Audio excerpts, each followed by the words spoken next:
সমস্ত টাকা মাইরা ইন্ডিয়া নিয়ে গেছে, এই জন্য পদ্মা সেতু ফিলের পড়ে গেছে। নূতন মাস্তান সৃষ্টির জন্য উপজেলাতে তাদের অফিস দেওয়ার কথা উঠতেই পারে। 16 কোটি হাত তোমার কাজ থাকলে তোমাদের আমাদের থেকে এত লোন নেওয়া লাগে নাকি? আরেক জাপানি আমাকে জিজ্ঞেস করছিল, তোমরা তখন 16 কোটি মানুষ, 32 কোটি হাত, তো এর মধ্যে বৃদ্ধ শিশুতে 16 কোটি হাত বাদ দিলাম, আর 16 কোটি হাত তোমার কাজ থাকলে তোমাদের আমাদের থেকে এত লোন নেওয়া লাগে নাকি? কোরিয়া স্বাধীন হইল কোরিয়ান ওয়ারের পরে, 51-এর পরে। আমরা তো অরিজিনালি 47-এ হইলাম, তো আমরা তো আগাইতে পারলাম না, ওরা এনআইসিতে চলে গেল, উঠলো।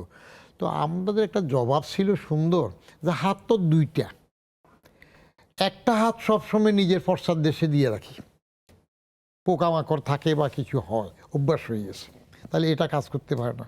আরেকটা হাত সংস্কৃতিও আমরা অন্যের পেছনে দেওয়ার জন্য ব্যস্ত থাকি। আপনি সংসদের মধ্যে মোলায়েম মোলায়েম কথা, আমি সংসদেও তো চাকরি করেছি এবং ওখানে যাওয়ার বড় আগ্রহ ছিল। করতে যাইয়া মাসেক থাকার পরে ছেড়ে দেবা কেঁদে বাঁচি, জমিরুদ্দিন সরকারের থেকে মুক্তি নিয়ে আসতে পারি না, পরে ছুটলাম। ওখানে যখন নিজের স্বার্থ আসে তখন বাচ্চা কাচ্চারা একটা অফিস চাইতেই পারে, এমপি হইলে একটা গাড়ি চাইতেই পারে। নূতন মাস্তান সৃষ্টির জন্য উপজেলাতে তাদের অফিস দেওয়ার কথা উঠতেই পারে। আগে গাড়িটা, এখন গাড়ি নেবে না বলছে না, প্লট নেবে না বলছে না, তো তাহলে আরেক দিকে পোষাইতে হবে। তো এখানে বিরোধী দল যেটা বলতেছেন, বিরোধী দল পেলেন কোথায়? আমি এখনো এখনকার সংসদে বিরোধী দল আছে এটা বলি না, দল একটা। বিরোধী দল যেটা হয়তো দুই পক্ষই, বাজাই বাংলাদেশ জামাতে ইসলামী আর বাজাদ বাংলাদেশ জাতীয়তাবাদী দল, দুইটা তো এক দল।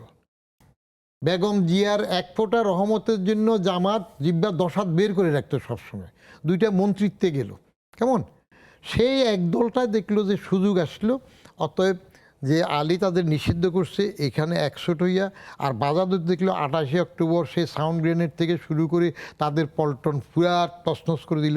অতএব একজোট হয়ে এখন আলীকে ঠেকাতে হবে, আলী ঠেকানোর জন্য নিষিদ্ধ রাখতে হবে, রাখলো, যেটা খোদ প্রেসিডেন্ট জিয়াও করে নাই।